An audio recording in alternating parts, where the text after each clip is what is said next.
Hola, ¿qué tal? Muy buen día, ¿cómo están todos ustedes en estas brumosas mañanas aquí en el centro de México, en la capital de la eterna primavera, en Cuernavaca, Morelos? Pues les damos la más cordial bienvenida a este 12º ciclo de videoconferencias interactivas 2014 del Instituto Nacional de Salud Pública, que este año llevan por título Agenda de la Salud Pública, Retos y Prioridades. Pues antes que nada damos el saludo cordial a las salas que se han conectado con nosotros. Agradecemos pues a nuestros amigos de Nuevo León. ¿Qué tal? ¿Cómo están ustedes? Muy buen día. Hola, hola. Y también a la UIT de Tabasco. Muchísimas gracias por estar presentes con nosotros. Si son tan gentiles las salas de apagar su micrófono para que podamos tener el audio en las mejores condiciones. También a las personas que nos están haciendo favor de conectarse vía Webex, pues bueno, muchísimas gracias. Y reciban un saludo también de parte de nuestro director, el doctor Mauricio Hernández Ávila, y de nuestra secretaria académica, la doctora Laura Magaña Valladares. Pues el día de hoy, como lo hemos venido teniendo afortunadamente durante este ciclo y anteriores, pues les digo que los manteles largos y la vajilla de plata ya de plano está aquí permanentemente. Hoy tenemos una videoconferencia por demás interesante, muy actual, debates e instrumentos para la determinación de prioridades en sistemas de salud. Afortunadamente contamos con un excelente amigo y un excelente investigador, trabajador aquí de este instituto, el doctor Emanuel Orozco Núñez. Emanuel. Gracias, buenas tardes. Hola, ¿cómo estamos? Pues miren, si siempre me quejo de que los docentes son la verdad carentes de este ego que a lo mejor caracteriza a muchos. Afortunadamente aquí en este ciclo de videoconferencia está la calidad de los docentes que han venido a hacer sus ponencias es todavía mayor. El doctor Emanuel Orozco cada vez me entrega una cápsula académica más pequeña, pero no por eso es que su trabajo lo sea. Él es antropólogo social por la Universidad Autónoma Metropolitana, maestro en antropología social por la Universidad Iberoamericana, subdirector de apoyo académico del Centro de Investigación en Sistemas de Salud y profesor de la Escuela de Salud Pública de México. Sus temas de investigación son protección social en salud, análisis político de la reforma de los sistemas de salud, salud global y estilos de vida y salud. Pues bueno, el doctor Emanuel tiene mucho que decirles, no voy a robarle mucho tiempo, así es que pues bueno, pasemos de lleno a la videoconferencia del día de hoy, debates e instrumentos para la determinación de prioridades en sistemas de salud. Adelante, Manuel. Muchas gracias, Berta. Muy buenas tardes, sean ustedes bienvenidos a esta plática que tiene por tema precisamente la determinación de prioridades. Y más que buscar hacer una presentación, vamos a decir, prescriptiva, lo que busqué para esta presentación es más bien plantearles a ustedes una serie de cuestiones que tienen que considerarse precisamente para poder determinar prioridades, en este caso desde el enfoque y perspectiva de los sistemas de salud. Esta plática tiene 3 mensajes que pretendo sean claros y hasta cierto punto polémicos, ¿no? El primer mensaje a discutir es que la determinación de prioridades no representa necesariamente o únicamente un desbalance entre necesidades y recursos. Ese sería el primer punto. El segundo punto es establecer que la complejidad que subyace a un proceso de determinación de prioridades en un sistema de salud requiere de una mayor comprensión. Y el último mensaje es que en la medida que las prioridades se determinan de manera más adecuada, la gobernanza del sistema de salud se fortalece y por tanto pues para nosotros esa sería la mejor ganancia de la determinación de prioridades. Entonces, para dar inicio a la plática veamos el primer mensaje, ¿verdad? O discutamos el primer mensaje, que es que la determinación de prioridades no es únicamente el desbalance entre necesidades y recursos. ¿Por qué prefiero partir desde este punto de vista? Yo tengo la impresión que la gran mayoría de estudiantes de medicina o la gran mayoría de estudiantes de salud pública, cuando salen de la universidad, la primera experiencia que tienen es que lo que tienen, sobre todo en las unidades públicas, no les alcanza, ¿verdad?, para resolver la demanda de servicios que están recibiendo en ese momento, ¿verdad? O bien que reciben cosas que no necesitaban. Decían, oigan, yo aquí tengo demasiada, vamos a decir, métodos anticonceptivos y mi población son adultos mayores, no era el tipo de tecnología sanitaria que yo necesitaba. Entonces, en general, ¿verdad?, la determinación de prioridades tiene que ver con un principio básico que es cómo hago llegar recursos escasos a la mayor cantidad de población posible. Y esta pregunta, que parecería muy simple, tiene mucha complejidad detrás, ¿verdad? Y esa complejidad detrás tiene que ver esencialmente con las enseñanzas que uno puede tomar de la economía. En principio, nosotros hablamos de determinar prioridades porque los recursos a distribuir son escasos. Y descubrir eso no es llegar a descubrir un dolor de cabeza en la salud pública, sino una ley de la economía, ¿no? En economía, ¿verdad?, el principio básico sobre lo que son los recursos es que los recursos en general son escasos, los recursos son versátiles y eventualmente pueden ser parcialmente sustituibles, ¿no?, en el caso de los recursos. Pero ¿qué hay con el tema de las necesidades? Ahí como que la cosa se pone peor, ¿verdad? Porque el descubrimiento que uno hace es que de entrada las necesidades tienden a ser ilimitadas, ¿no? Las necesidades, en contraparte, digo, no solo son ilimitadas, pueden ser saciables. Las necesidades tienen distintos grados de intensidad y, por supuesto, las necesidades se expresan temporalmente de distinta manera. Pero el primer punto es, los recursos son limitados, las necesidades son ilimitadas. ¿Cómo se expresa esto en un sistema de salud? Yo creo que todos ustedes, cuando ven las noticias, cuando leen el periódico, se enfrentan a noticias como las que están viendo en la pantalla, ¿verdad? Podemos ver que algunos sectores sanitarios expresan que necesitan muchísimo más de lo que tienen, ¿no? Por ejemplo, esta noticia de Colombia, que requiere 3.5 billones de dólares más para que les alcance a resolver sus necesidades de salud, ¿no? En el caso de Venezuela se discute que el presupuesto para la salud pública no alcanza. Y en el caso de Chile, ¿verdad?, podemos ver también que como el gasto, ¿verdad?, público no alcanza, la población tiene que pagar de su bolsa para poder satisfacer o cubrir las necesidades de salud que tiene en ese momento.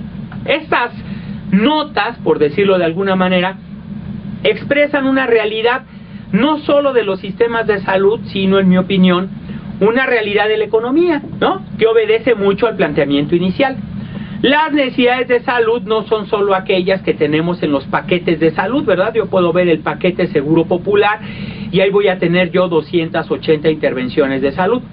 Pero sería muy pretencioso pensar que con esas 280 intervenciones yo resuelvo la morbimortalidad del conjunto de la población que está cubierta por este programa. Ahí más bien lo que nosotros vemos en ese paquete es precisamente un ejercicio de determinación de prioridades. Tenemos un presupuesto cercano a los 100,000 millones de pesos, tenemos una población asegurada cercana a los 60 millones de mexicanos y la pregunta es, ¿cómo con este presupuesto cubro todas las necesidades de salud de la población que yo tengo asegurada en este programa? Pues, ¿verdad?, para poder encontrar respuesta a esta pregunta, la respuesta sería, pues bueno, determinando prioridades. Y parecería, ¿verdad?, que el ejercicio es muy sencillo, pero les invito a que comencemos a reflexionar sobre cómo estas presiones de la economía le imponen al sistema de salud una realidad particular en términos de la oferta y la demanda de servicios de salud, ¿verdad? En primer punto, hay una disparidad entre necesidades y recursos. Todos los proveedores dicen que con lo que tienen no les alcanza para poder resolver la demanda.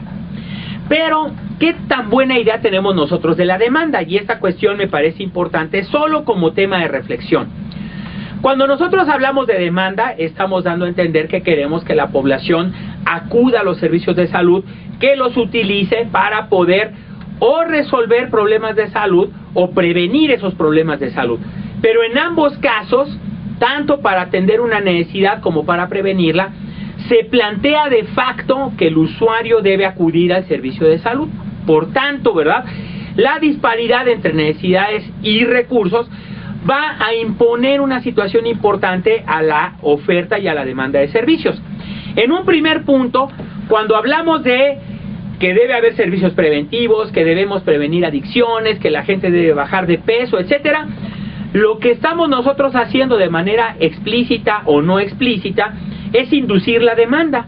Si yo a alguien le digo, oiga compañero, cuide usted su peso, de alguna manera le estoy diciendo que tiene que ir a un lugar a que lo pesen y le digan cuáles serían sus medidas adecuadas, y en ese sentido estaría yo incentivando su demanda, lo estoy mandando al servicio.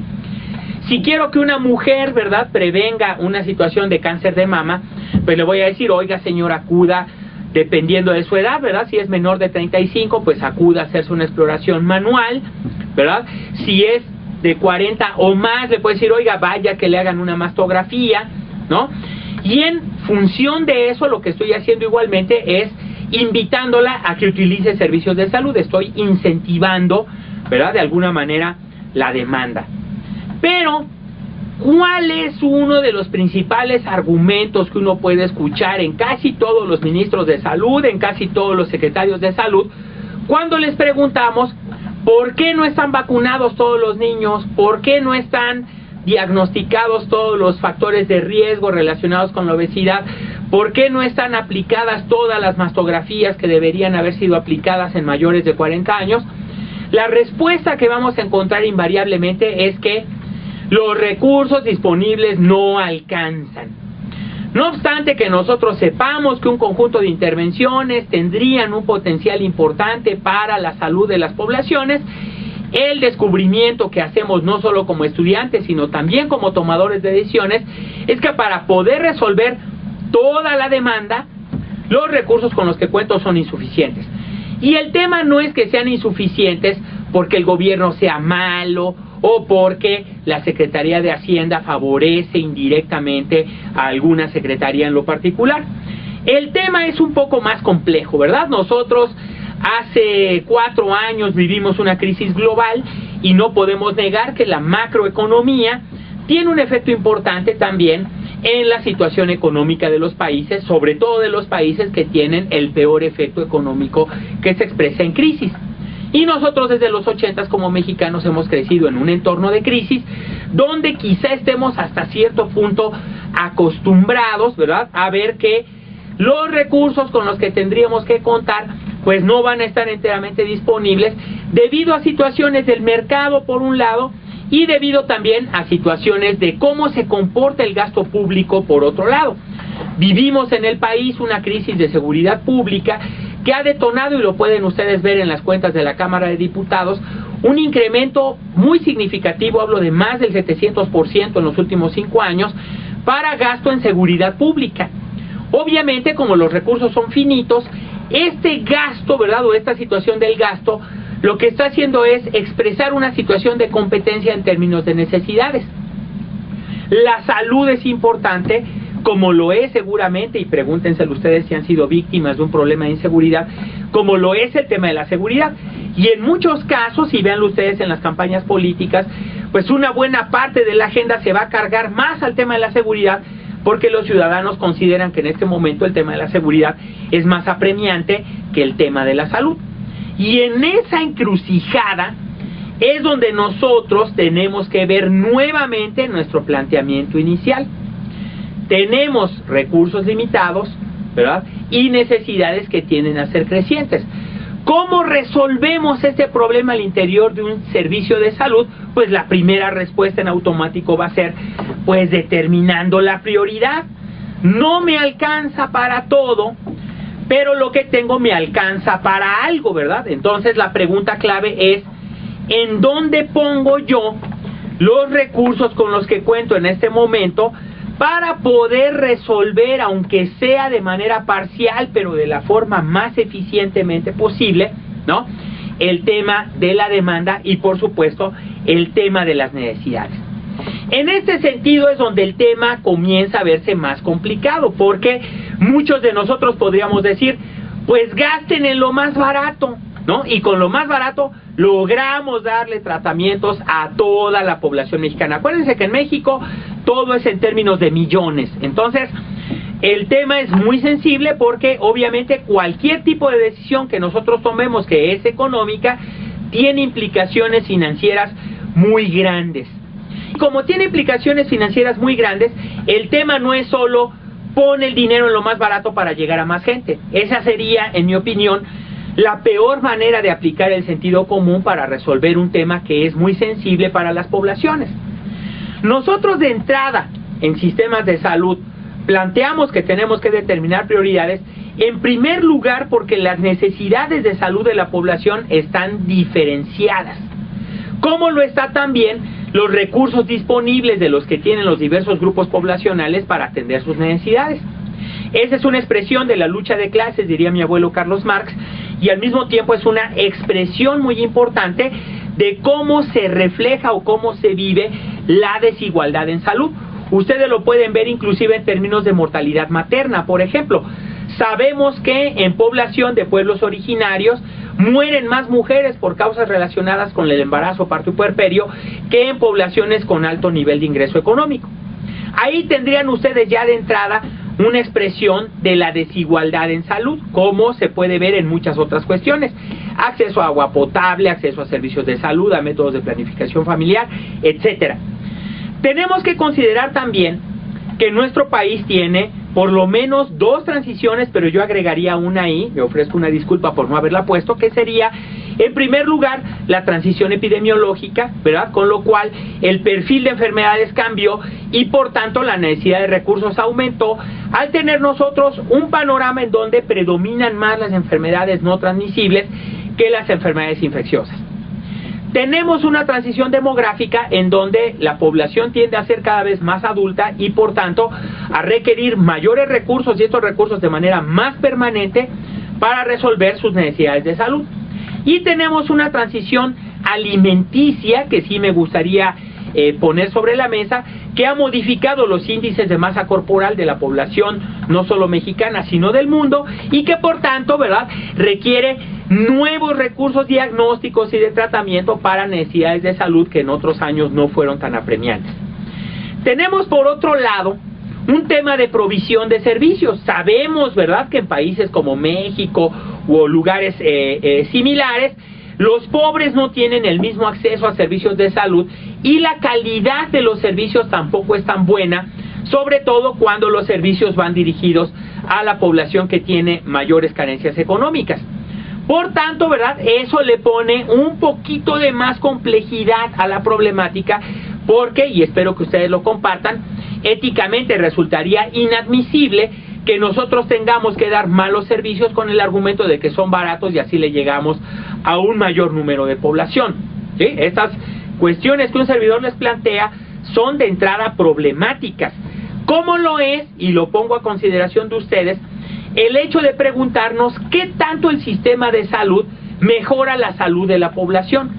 Un servidor plantea que en muchos de nuestros países en América Latina nosotros no tenemos sistemas de salud, lo que tenemos son sistemas de enfermedad, que atienden enfermedades, que atienden eventos mórbidos, pero que no tienen, y no hay manera inclusive de medirlo, medidas que vayan dirigidas a generar salud, ¿no? ¿Cómo es que un servicio médico genera salud? Yo mismo no lo tengo claro, y es ahí a donde nacen mis preocupaciones. Como la población tiende a estar cada vez más enferma o a tener mayores factores de riesgo, obviamente la necesidad de recursos aumenta y ejerce una presión muy importante para tener un buen desempeño en el sistema de salud, ¿no? Por tanto, este conjunto de situaciones que les acabo de plantear de manera introductoria nos llevarían a establecer que las prioridades no son una lista. Esa es mi primera preocupación que yo veo cuando interactúo con tomadores de decisiones, que les pregunta a uno cuáles son las prioridades del Estado y le sacan uno una lista, ¿no? Como si con esa lista se estuvieran resolviendo los problemas de salud y como si lo único que nos tuviera que preocupar en el sistema de salud sea lo que está contenido en ese listado. En mi opinión, y lo voy a decir de manera muy crítica y provocadora, la determinación de prioridades no es hacer listas. No tiene que ver con decir, aquí lo importante es el cáncer, la leucemia y la diabetes, y todo lo demás no me importa. Esa sería, en mi opinión, una forma muy errónea de abordar la determinación de prioridades y, por supuesto, inadecuada, porque, y ese es un tema de reflexión para ustedes, la pregunta o el tema de preocupación no tendría que ser lo que está en la lista. Mi preocupación está en todo aquello que no está en la lista y que también causa grandes gastos y, por supuesto, produce una gran cantidad de sufrimiento. Y lo podemos ver con padecimientos comunes. Sabemos hoy, por ejemplo, que la diabetes es la principal causa de muerte en población mexicana, y sabemos que la población que tiene seguro popular no recibe financiamiento para las intervenciones relacionadas con las complicaciones de la diabetes, ¿no? 90% de las personas que viven con diabetes desarrollan insuficiencia renal, y el tratamiento de la insuficiencia renal, que puede ser diálisis peritoneal, hemodiálisis o trasplantes, pues no están cubiertos por el paquete. Y ahí es donde la gente descubre el efecto indeseado de la lista, ¿verdad? Lo que está en la lista se cubre, pero lo que no está, no. Y para un servidor, la gran preocupación es, ¿cómo le hago para que esa lista crezca? ¿No? El listado que tiene el Seguro Popular, el CAUCES, por ejemplo, no ha crecido significativamente desde 2008. ¿Cómo le vamos a hacer para que las prioridades que nosotros estamos determinando en ese listado respondan de manera adecuada a las necesidades y a la demanda de servicios por parte de la población? Eso nos lleva a discutir el segundo mensaje de esta presentación, ¿verdad? En donde nosotros tendríamos que plantearnos de manera inicial que si la determinación de prioridades no es hacer una lista, entonces requerimos aplicar ahí un enfoque de complejidad. La determinación de prioridades como tal es una tarea compleja que requiere ser entendida por el público. Si están ustedes de acuerdo, ¿verdad?, eso nos puede llevar a entrar de inicio a entender o a definir qué es la determinación de prioridades. Esa primera definición que les comparto la tomo de el doctor José Luis Bobadilla, que en paz descanse, y José Luis Bobadilla en su momento definió la determinación de prioridades como un proceso de selección donde nosotros escogemos, ¿verdad?, servicios, programas o actividades que van dirigidas sea a mejorar la salud o bien a generar mayor eficiencia en la capacidad de respuesta de los sistemas de salud. Noten ustedes que en esta parte de la respuesta eficiente se generan también costos que, si bien es cierto no absorbe el sistema de salud, sí afectan a la población. Y para un servidor es importante que ustedes tomen en cuenta que cuando no hay un acceso oportuno, en ese momento estamos empujando a la población a una situación de gasto. Ellos tendrán que resolver su problema con sus recursos, cuando en teoría tuvieron el derecho, fíjense bien, de recibir atención y no la recibieron por una serie de razones. Entonces, en un primer momento, escogemos, ¿verdad?, seleccionamos, y ese es un primer criterio que va a acompañar el proceso de determinación de prioridades. Ahora, ¿quiénes determinan las prioridades? ¿No? Y esta pregunta me parece igualmente importante. Se ha creado, y espero que estén ustedes de acuerdo, durante los últimos 30 o 40 años, la imagen de que el sector público es terriblemente ineficiente, mientras que el sector privado es profundamente eficiente. No, hombre, qué manera de usar los recursos sorprendente. Yo tengo una opinión diferente, ¿no? El sector privado no se va a ocupar de la salud de los pobres, por lo menos no en México. El sector privado no invierte en cuestiones preventivas, por lo menos no en México. Y el sector privado, por supuesto, no tiene mayor cercanía, salvo algunos grupos que ven a esos sectores como mercado, y podemos hablar, por ejemplo, de la Fundación BEST, donde sí se ve a los pobres como un mercado, ¿no? y como un mercado que compite contra un conjunto de servicios. ¿Contra cuáles?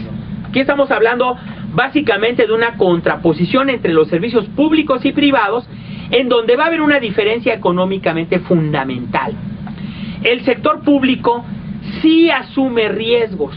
El sector público sí asegura enfermos, ¿no? Tenemos en el Seguro Popular pacientes con cáncer, con leucemia, con diabetes, con hipertensión, con una gran cantidad de padecimientos.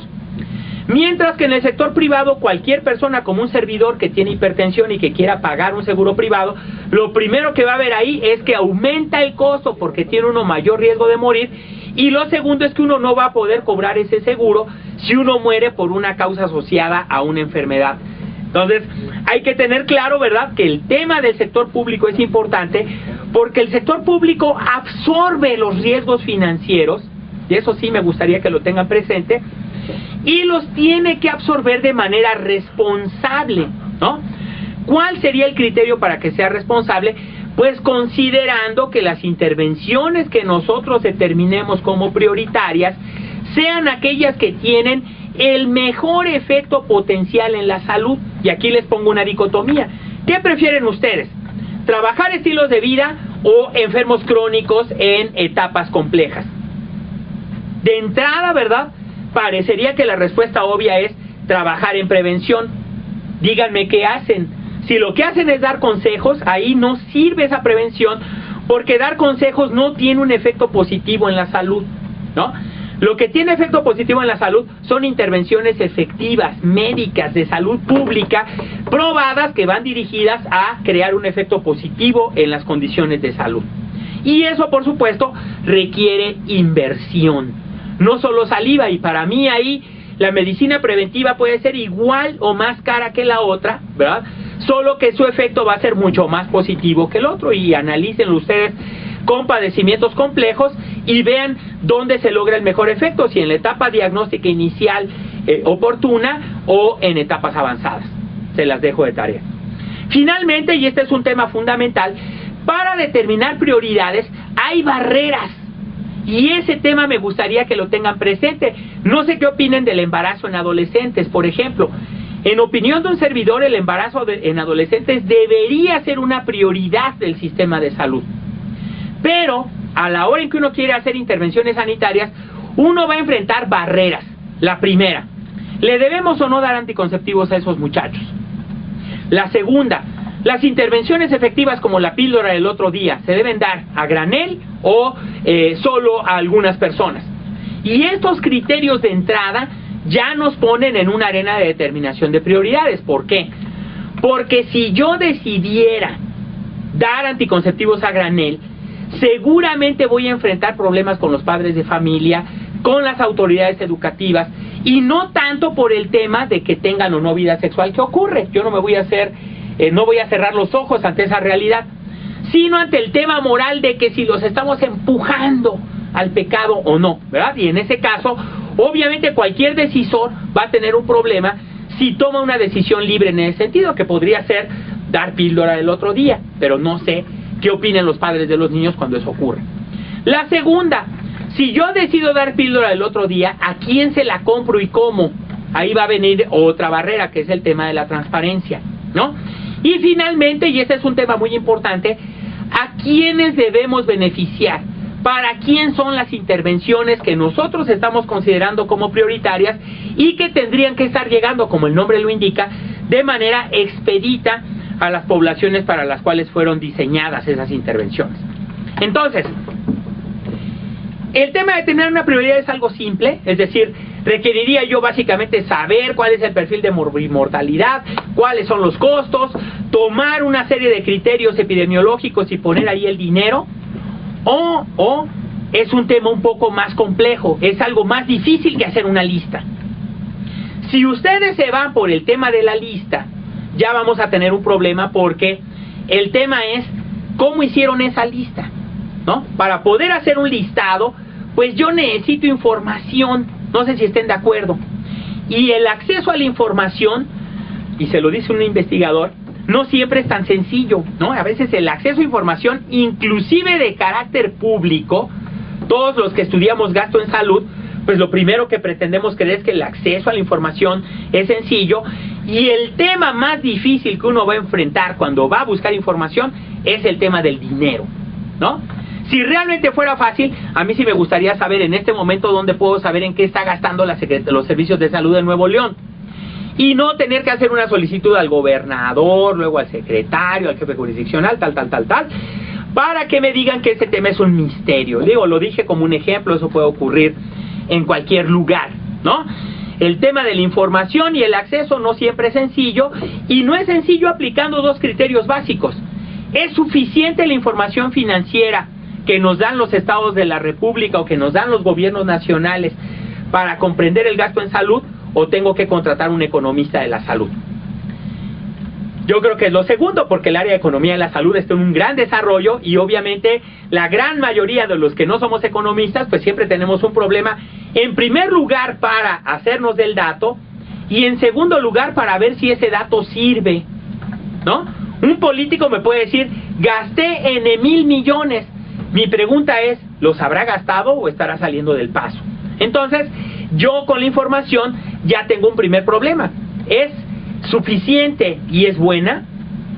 Y al mismo tiempo, ¿verdad?, tendría yo que poner también una situación de carácter conceptual, ¿no? Si voy a hacer un listado, ¿qué tipo de tratamientos son los que yo debo considerar para resolver el tema de ese listado? Y en ese punto no me gustaría aquí ponerle un altar al costo-efectividad. Creo que se ha exagerado mucho, se ha discutido demasiado el costo-efectividad, pero no todo el criterio tendría que ser costo-efectividad, ¿no? Puede haber medicamentos baratos que tienen un efecto terapéutico similar a un medicamento eficaz, pero que toman mucho más tiempo. ¿Cuál es el criterio ético para dar un medicamento barato que tarda más tiempo en resolver una necesidad de salud? ¿Verdad? En ese punto es donde yo me tengo que poner un poquito más agudo intelectualmente y ver qué opciones de tratamiento tengo y cuál puede ser la más efectiva en función del costo. Tengo que comprender mejor las necesidades. Si yo no tengo, ¿verdad?, ideas que me detonen otro tipo, es decir, un mapa mental complejo en donde una idea me lleva a otra y a otra y así, la verdad es que mi visión de las necesidades va a ser profundamente chata o limitada, ¿no? Yo podría estarle apostando únicamente, como lo está haciendo actualmente el gobierno mexicano, a una o dos causas, cuando en realidad podemos tener como 20. Y la pregunta ahí es, pegándole estas causas, ¿le pegaremos a esas otras 20 o mejor replanteamos las prioridades que determinamos inicialmente? Lo digo por la estrategia presidencial contra el sobrepeso y la obesidad, por ejemplo, y por la cruzada contra el hambre. Mis preguntas son, ¿a poco solo ahí están los problemas? ¿Son esas únicamente las necesidades o tendría que estar yo considerando más? Obviamente esta idea de considerar más tendría que devenir igualmente de un ejercicio intelectual, técnico, sólido, para poder, ¿verdad?, visibilizar esas necesidades y por tanto poder volverlas prioritarias. El solo hecho de volverlas visibles no las va a volver prioritarias. Nosotros tendríamos a eso que agregarle más criterios para ir dando cuenta, ir mostrando por un lado que la prioridad es tal, pero por otro lado que estamos usando las mejores herramientas posibles para poder tener una idea muy precisa de que lo que estamos planteando es en efecto una necesidad que debe ser atendida. Cuando nosotros estamos en este terreno, ¿verdad?, afortunadamente tenemos herramientas y ese es uno de los temas que yo les quería compartir. La principal herramienta para un servidor relacionada con la determinación de prioridades es la investigación. Y en este caso la investigación que nosotros podríamos usar podría tener por lo menos 3 grandes vertientes que de hecho se aplican de manera más sistemática, como lo ha demostrado en su momento Mills, a cuestiones de toma de decisiones para mejorar el desempeño de los sistemas de salud, ¿no?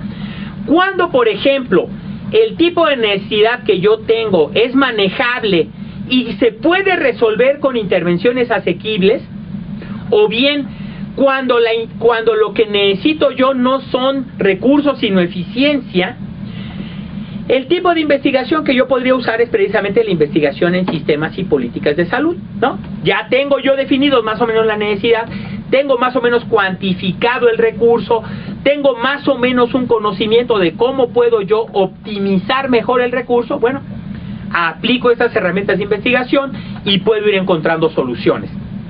Pero cuando el problema cambia, podemos poner el caso del SIDA, ¿verdad? Cuando tenemos una necesidad que es profundamente costosa, en donde hay muchas innovaciones y en donde a veces algunas de las innovaciones son terriblemente eficaces pero muy caras, ¿verdad?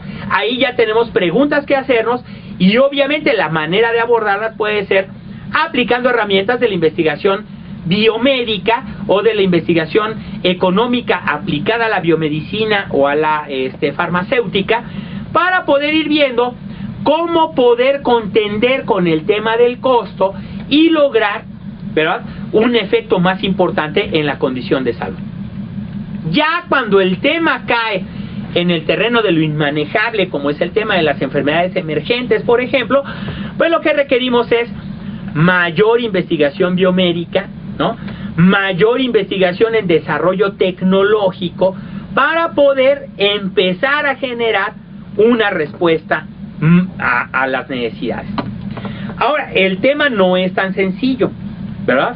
Tiende, y espero que lo vayan viendo ustedes a lo largo de la presentación, tiende a volverse un poco más complejo. Y aquí sí me gustaría compartirles uno de los marcos que en mi opinión es de los más completos para determinar prioridades, que es el que desarrolló en su momento José Luis Bobadilla.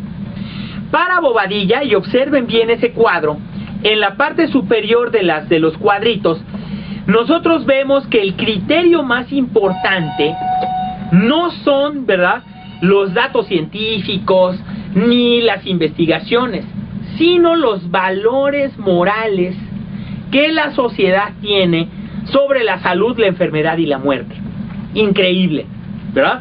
Pero esto le puede dar a nuestra presentación entrada o cabida a otras reflexiones de carácter un poco más filosófico, que luego vamos a regresar al sistema de salud para poder desarrollar nuestro tercer mensaje. Por tanto, no nos vamos a quedar en el topos uranus de la filosofía, sino retomar algunos de sus principios. Y uno de los principios que me parecen más importantes, sobre todo en el caso de la ética, es el principio de la equidad, ¿no? Si bien es cierto que hay valores morales alrededor de nosotros que nos dictan que nosotros tenemos que ser lo más igualitarios posible, para un servidor la pregunta clave no es la igualdad, sino la equidad. Es decir, ¿debemos darle a todos lo mismo o debemos darle a cada quien conforme a su necesidad? Ahí empieza ya un debate muchísimo más interesante, porque cualquiera de las rutas que tomemos nos va a llevar a analizar de manera diferenciada la equidad o el criterio con el cual distribuimos los recursos. Si yo los distribuí de manera igualitaria, puedo tener un efecto diferenciado a si los distribuí de manera equitativa. No estoy diciendo que a la gente no se le dé, no.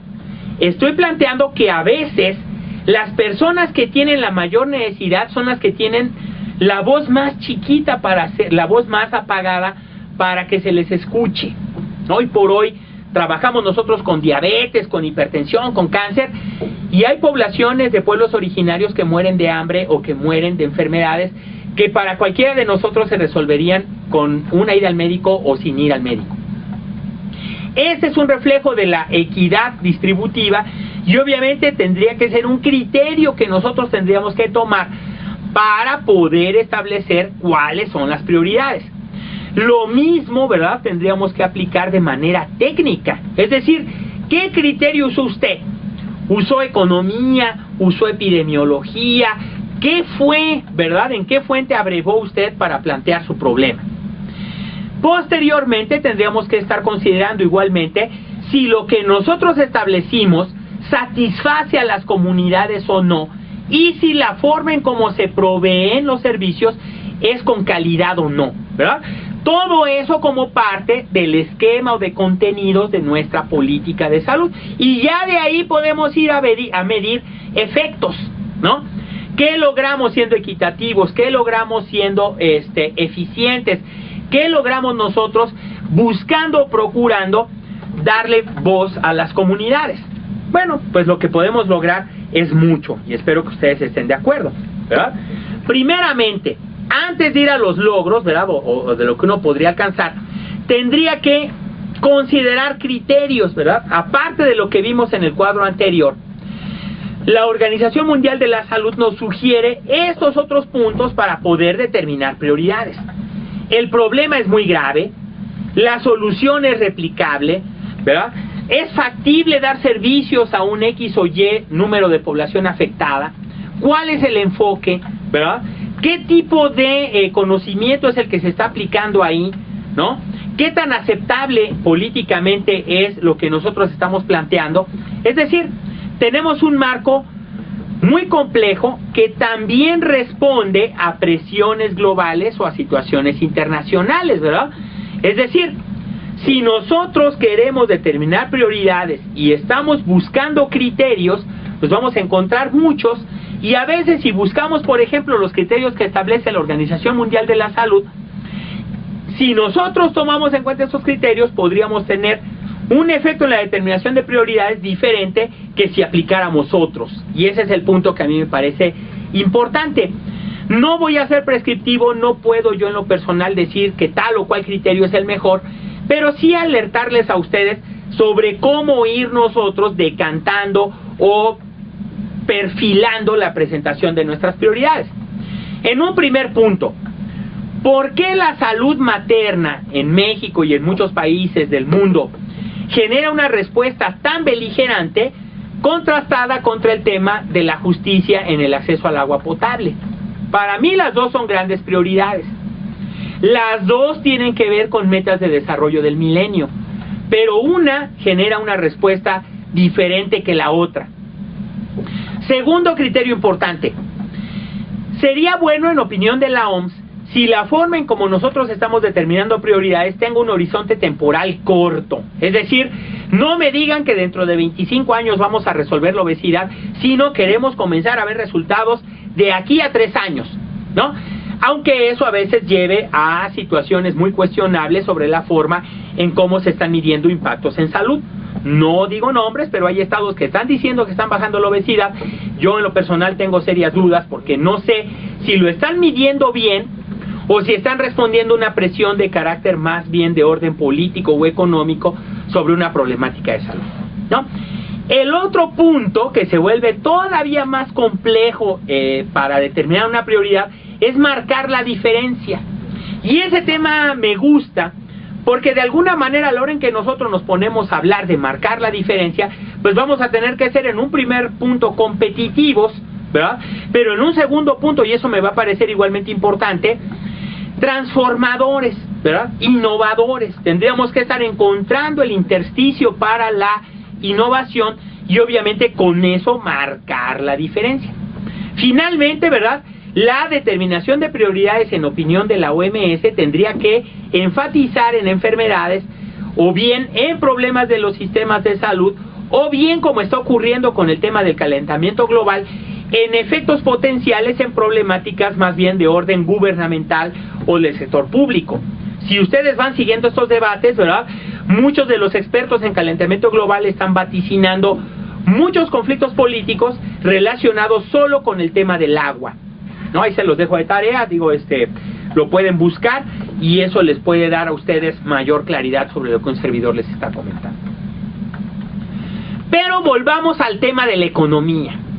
Este tema, como ustedes pueden ver, no solo es de mis favoritos, sino además un tema muy relevante.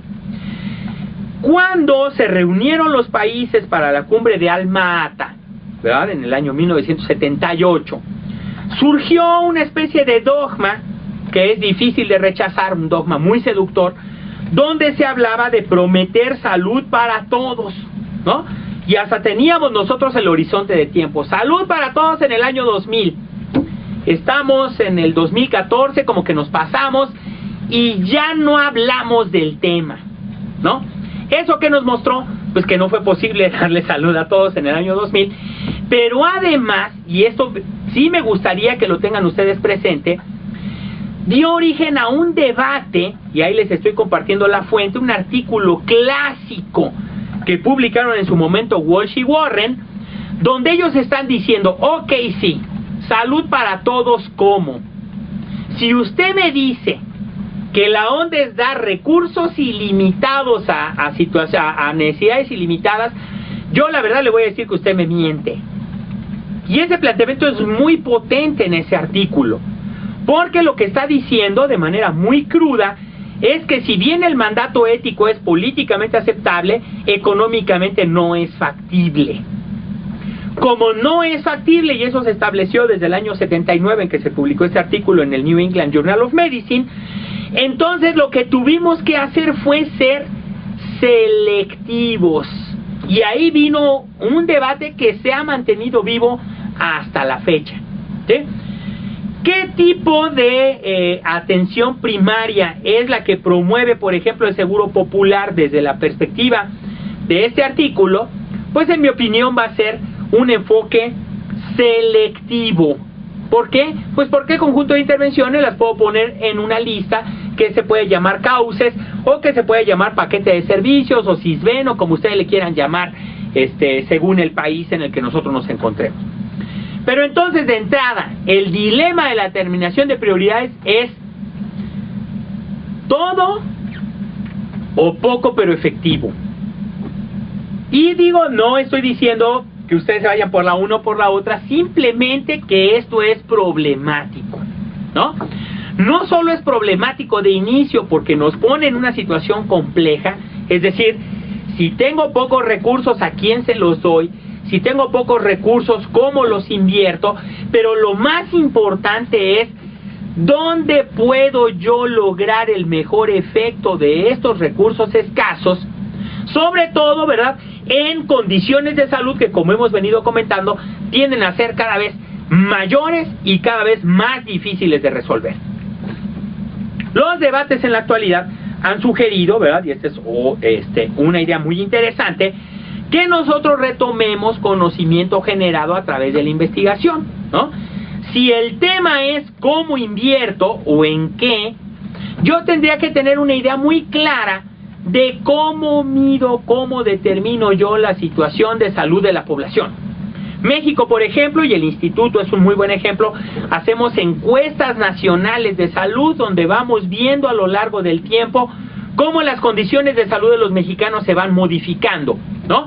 Y es en función de ello que podemos aplicar un conjunto de criterios para poder determinar prioridades. Por ejemplo, ¿qué intervención me genera la mayor ganancia de años de vida o la mayor sobrevida?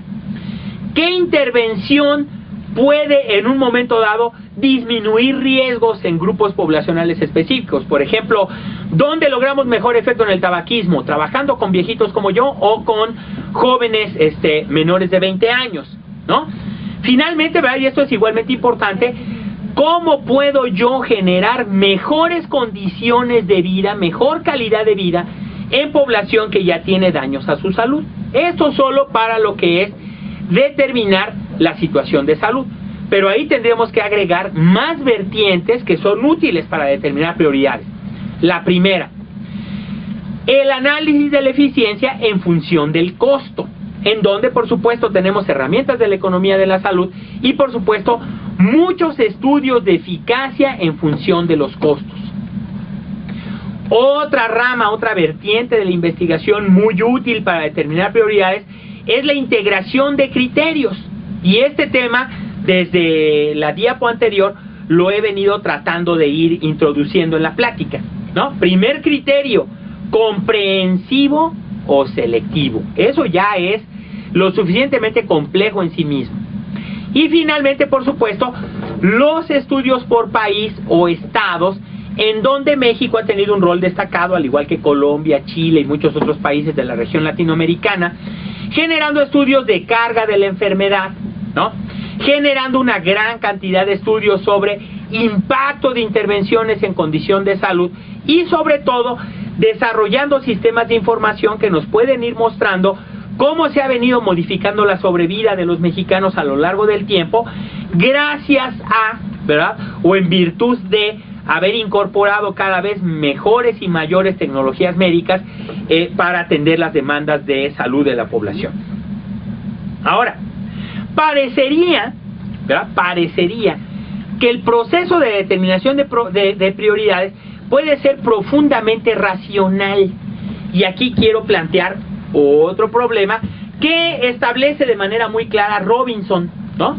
Para él, nosotros podemos tener, como he venido sugiriendo, ¿verdad?, criterios epidemiológicos, criterios económicos, análisis de la gestión de recursos, pero este autor dice, ok, sí, eso es suficiente, estamos nosotros totalmente seguros que aplicando conocimiento técnico muy sólido, estamos realmente determinando prioridades, y este autor en ese cuadrante nos está mostrando por lo menos 4 formas de presiones, ¿verdad?, desde distintos ángulos, que pueden no solo, vamos a decir, distorsionar, sino más bien introducir una racionalidad totalmente compleja a la toma de decisiones para determinar prioridades.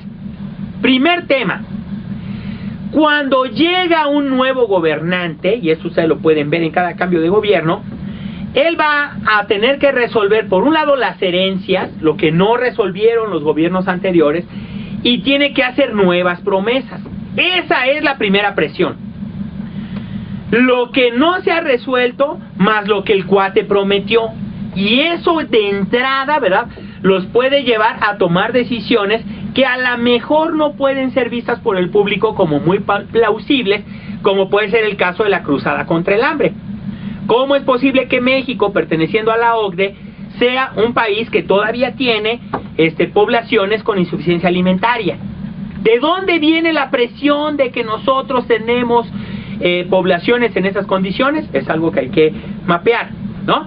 Segundo punto: los grupos de investigadores y los grupos técnicos que siempre estamos cuestionando por qué se está resolviendo ese problema de esa manera y no de otra, ¿no?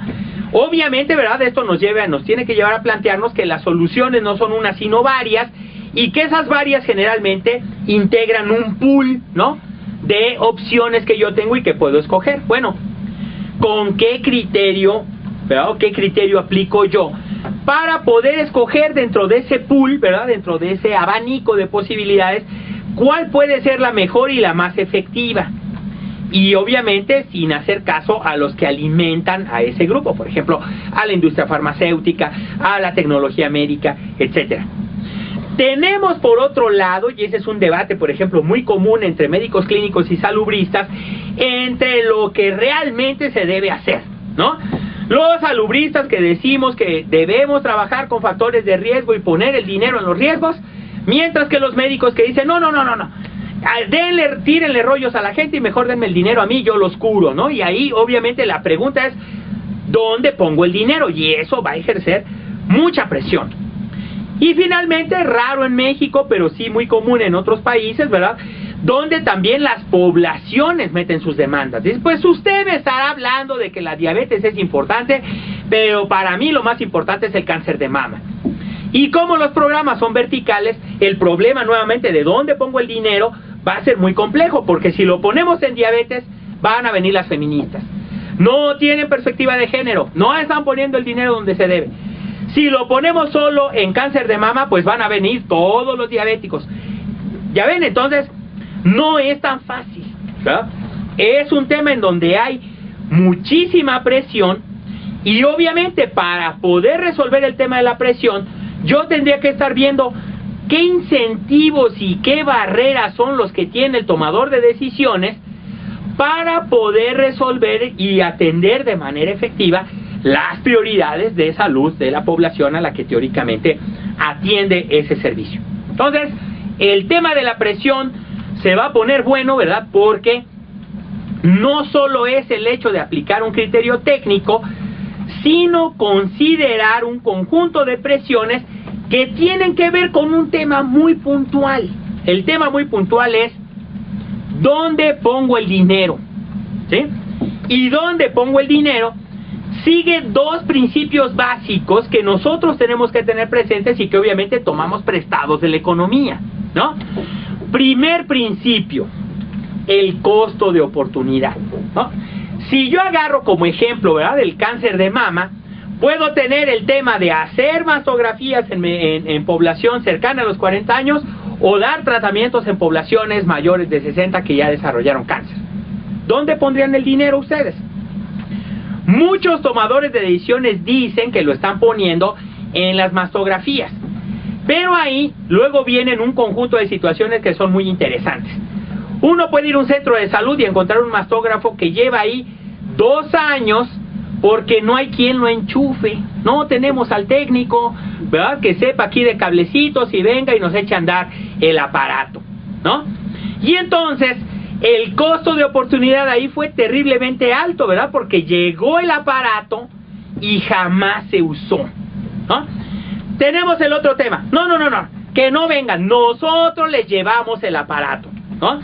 Y tenemos caravanas de la salud y tal, pero sabemos que como es un equipo muy sofisticado, lo metemos a lugares difíciles y se nos echa a perder, ¿sí? No es como ustedes están viendo la onda de que venga el antropólogo y les diga, no, mire, usted ponga el dinero en prevención porque con eso ya resolvió el problema. No sé dónde poner el dinero, la verdad. No sé ustedes, si lo saben, al final voy a poner mi correo electrónico y me manden un correo para que yo sepa a dónde vamos a poner el dinero, ¿no? Y el otro tema económico fundamental, ¿verdad?, es el principio de maximización, ¿no?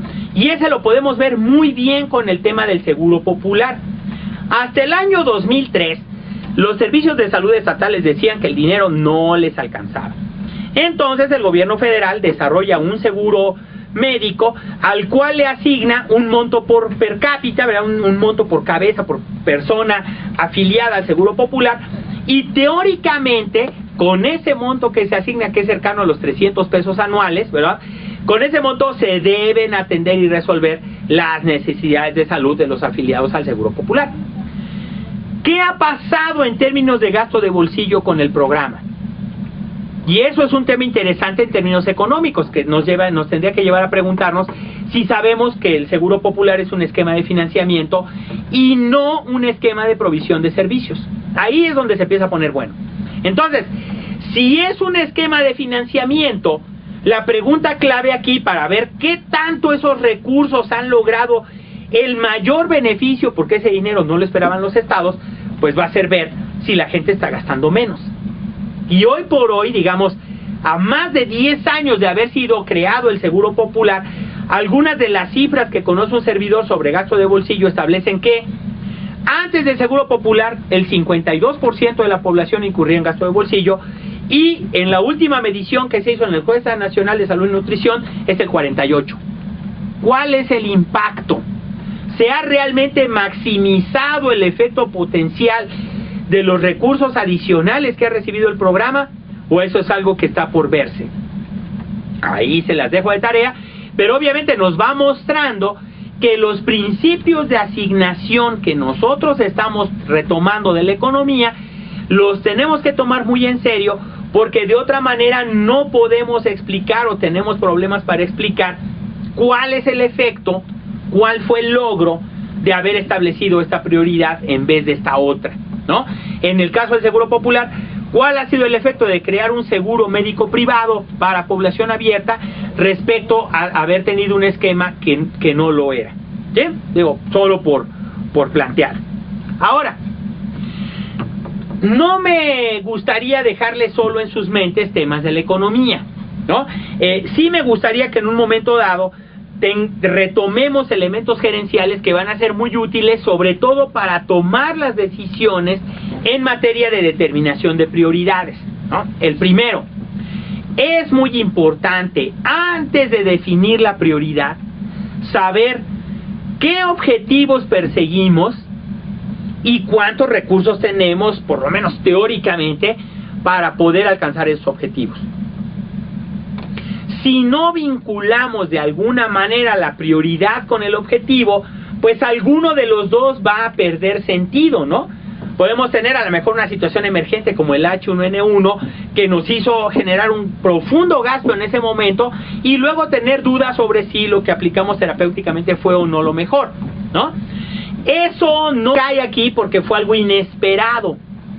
Lo que sí me gustaría que piensen ustedes fue los recursos con los cuales resolvimos esa contingencia, y obviamente fueron fondos del Fondo de Protección contra Gastos Catastróficos que en ese momento modificaron parcialmente los logros que se había planteado en su momento ese fondo.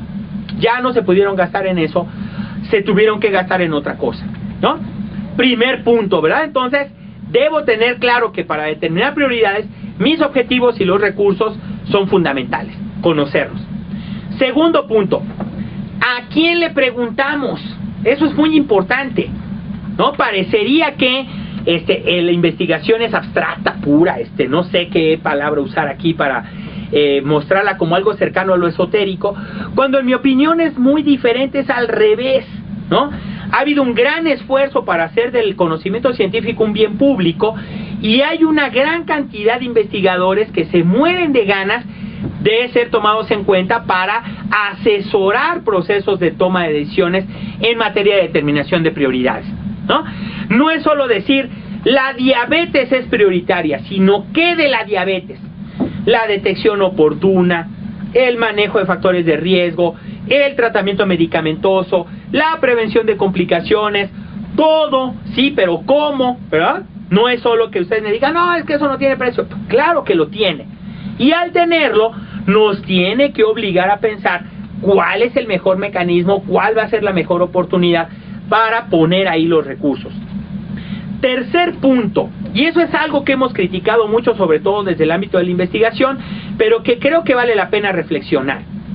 ¿Hasta dónde consideran ustedes que el proceso de toma de decisiones, por ejemplo, la formulación del CAUCES, estuvo científicamente fundamentado? Y ahí creo que vale mucho la pena que ustedes tengan más o menos presente que para el caso del gobierno mexicano fue realmente complejo establecer el CAUCES. Pueden buscarlo en un artículo de Eduardo González Pierre, publicado en el año 2007 en la revista Salud Pública de México, y ahí Eduardo González Pierre establece que muchos de los criterios que ellos tuvieron que usar en un primer momento tuvieron que ver con la comprensión de las transiciones. Pero en un segundo momento, y eso es algo muy importante para ustedes, con un ejercicio de costeo muy sofisticado y con un trabajo, ¿verdad? Y ahorita les voy a hablar un poquito de esa metodología, con un trabajo ético que en un momento dado va a ayudar a dar mayor transparencia, a dar mayor certeza sobre por qué se tomó esa decisión y sobre por qué se priorizó esa necesidad y no otra, ¿verdad? El otro tema que ya les había planteado, pero que ahora lo vamos a desarrollar, es el que tiene que ver con las opciones de cambio, ¿no? Yo tengo aquí un conjunto de intervenciones, pero a lo mejor esas intervenciones no las puedo proveer por una serie de razones. O no tengo el espacio para proveerlas, o no tengo el recurso humano, como ocurre con muchos servicios de radiología o diagnóstico, ¿no?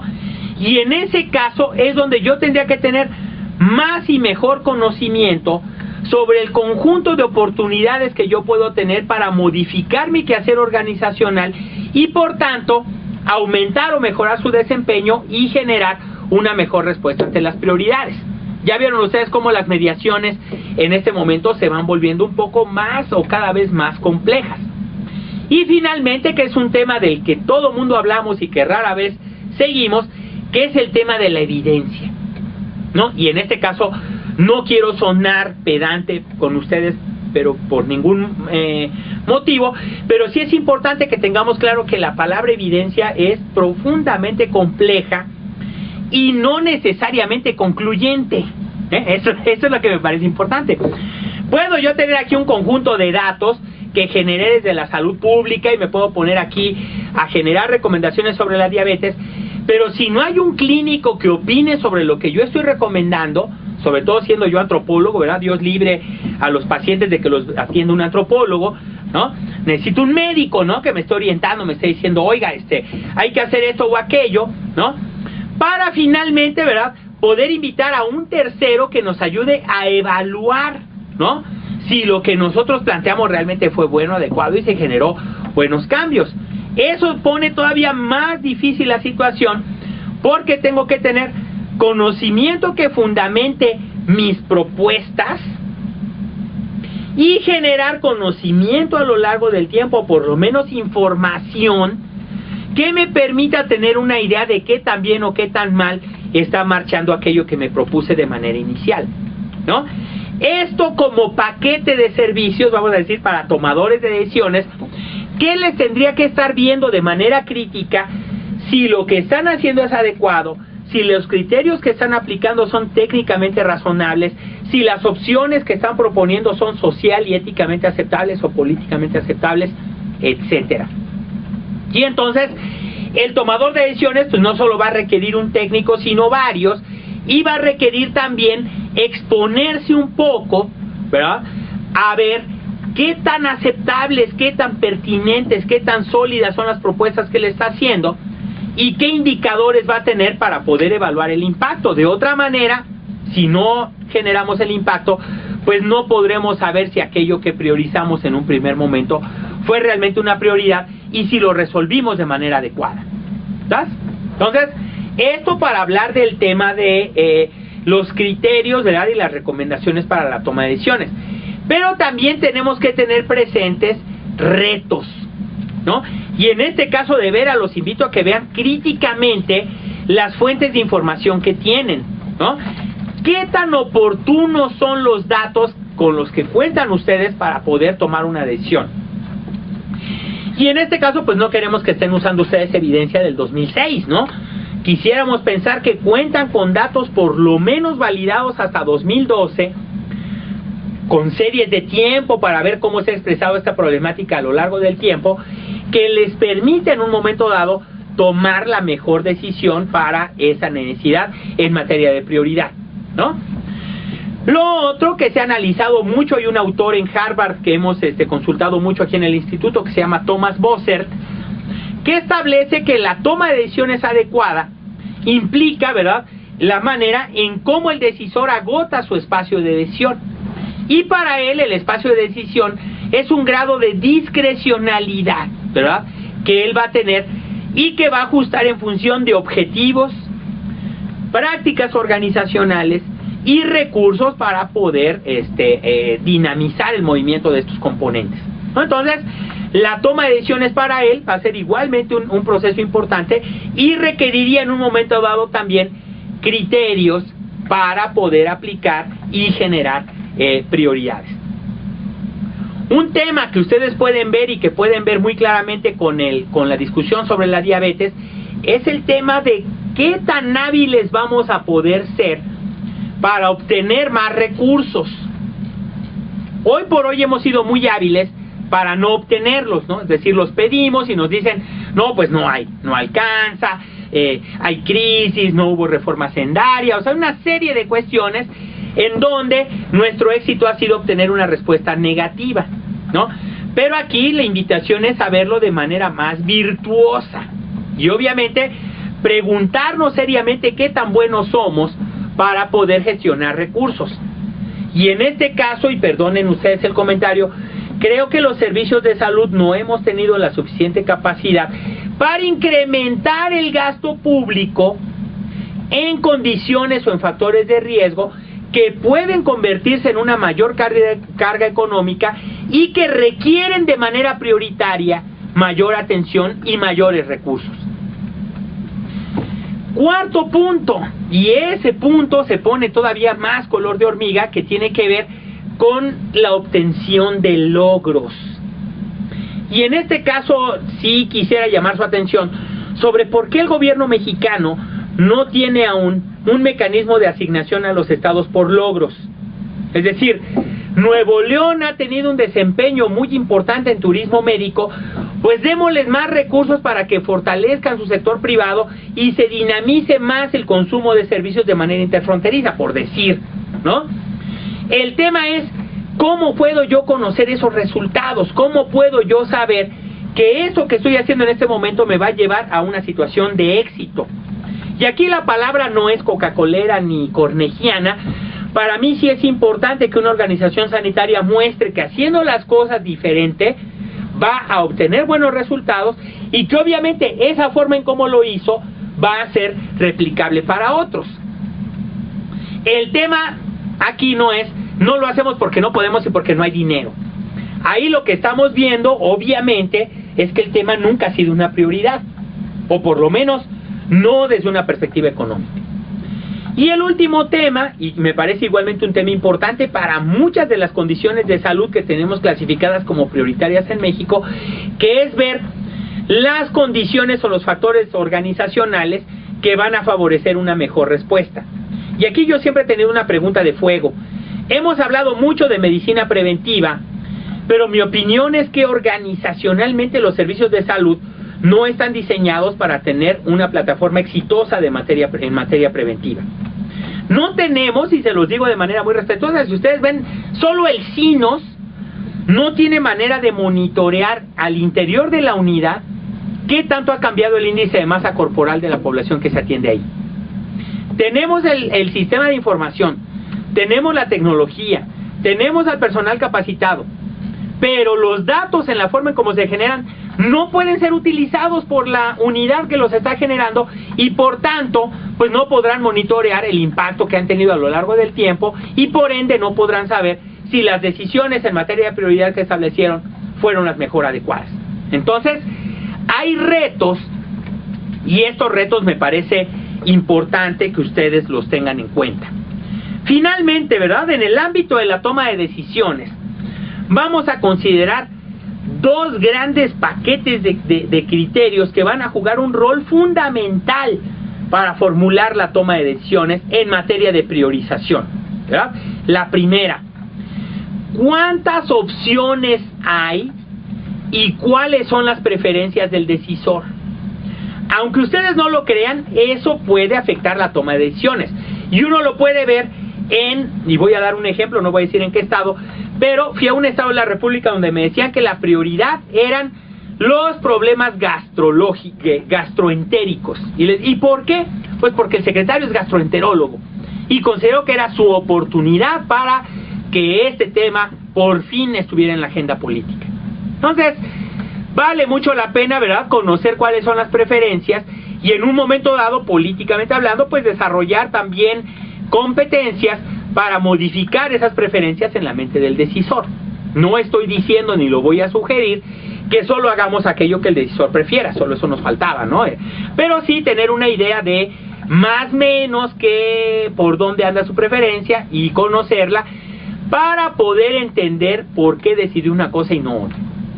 Segundo punto clave, y ahorita lo voy a discutir más ampliamente, ¿cuáles deberían ser los criterios a considerar para establecer que una prioridad es tal?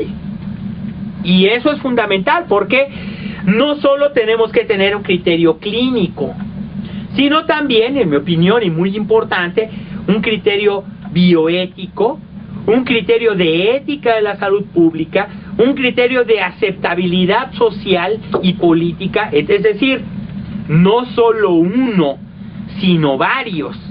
Y considerar esos criterios también en función de la preferencia de la población. Y obviamente no quiero dar a entender que les demos lo que piden, pero a veces mucho de lo que piden es sabio. Y obviamente hay que escuchar qué es lo que se nos está pidiendo. Si nos está pidiendo agua potable, yo creo que es más sabio proveerla, hay recursos para hacerlo, que no proveerla y dar excusas y condenar a la gente al gasto privado para tener agua potable. ¿Sí me explico? Ahí, obviamente, y tampoco decir, no, pues no les damos agua potable porque prefieren Coca-Cola, tampoco. ¿Sí? Todas estas cuestiones las tenemos que ver desde una perspectiva muy crítica. En un segundo grupo, ¿verdad?, de elementos a considerar para poder determinar prioridades de manera adecuada, entraría en un primer punto la información necesaria sobre las opciones que yo tengo, sobre su costo, su calidad, su oportunidad, la facilidad o no para proveer, etcétera. Tenemos que tener, aunque no lo parezca, y obviamente he hablado de varios, pero a lo mejor no de manera muy adecuada, algún criterio para determinar prioridades. Uno puede decir, pues yo utilizo el método de Hanlon, otro puede decir, pues yo utilizo la propuesta de Bobadilla, otro puede, yo les voy a presentar ahorita otra que se llama la matriz combinada. Es decir, hay muchos y aquí la idea es obviamente tener claros los instrumentos que estamos usando para determinar prioridades. Finalmente, el orden es importante, ¿no? No es lo mismo priorizar la causa 1 de muerte, como la diabetes, que priorizar la causa, no sé, la causa 100 o 180, de la cual no tendría yo idea, pero que me haría pensar que no es tan prioritaria en la medida que no refleje, por supuesto, criterios de los que ya hemos hablado, ¿no? Que no afecte un amplio número de población, que no tenga opciones para resolverse, que los costos puedan ser más o menos asequibles para las organizaciones y para las personas, etcétera. Entonces, ¿qué criterio usamos para decir que esta es la 1 y esta es la 3? Es fundamental. Y por supuesto, con base en qué criterio vamos a proveer las intervenciones. Y ese criterio incluye desde el horario, desde el tipo de proveedor que lo va a hacer, desde lo que se va a hacer, quién lo va a hacer, en dónde lo va a hacer, etcétera. ¿Sí? Entonces, son un conjunto de criterios, ¿verdad?, que nos van a ayudar a ir resolviendo prioridades. Y en este caso, viéndolo desde la perspectiva de los sistemas de salud, muchas de las prioridades que nosotros podríamos establecer para investigación no tienen que ver con enfermedades, pero sí con la manera en cómo las atendemos, ¿no?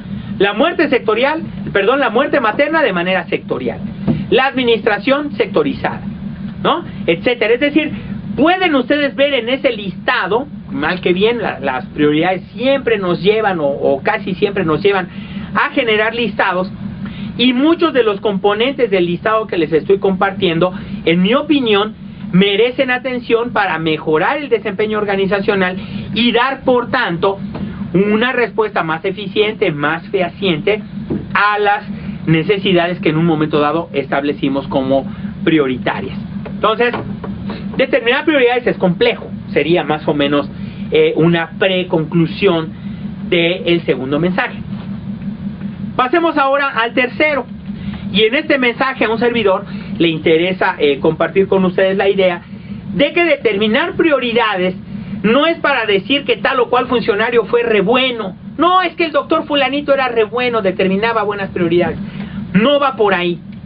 Nuestra idea es que una determinación adecuada de prioridades fortalece la gobernanza del sistema de salud, es decir, el ejercicio del quehacer gubernamental y el logro de objetivos al interior de las organizaciones sanitarias.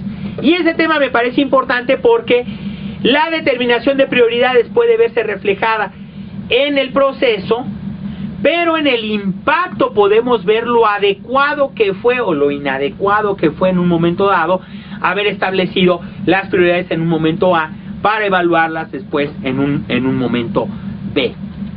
¿Cómo podemos en un momento dado mapear, ¿verdad?, el ejercicio de determinación de prioridades? Si están ustedes de acuerdo con los postulados iniciales, pues un primer punto clave es considerar el peso de la esfera gubernamental y el peso que tiene la macroeconomía y la macropolítica en el diseño del sistema sanitario. Y eso sí es muy importante. No sé qué tan enterados estén ustedes, pero el gobierno mexicano hizo ya a través de la secretaria Mercedes Juan la propuesta el mes pasado de eliminar la condición de empleo como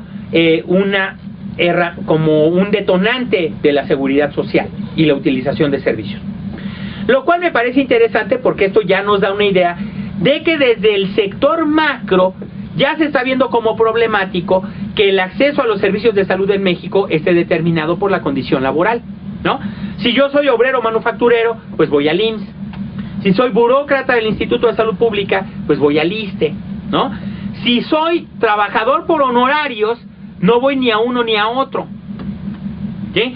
Si soy petrolero, voy a Pemex, etcétera, ¿sí? Esas son las condiciones que nosotros debemos tener presente para no quedarnos en la esfera del deber ser o del cómo es posible que.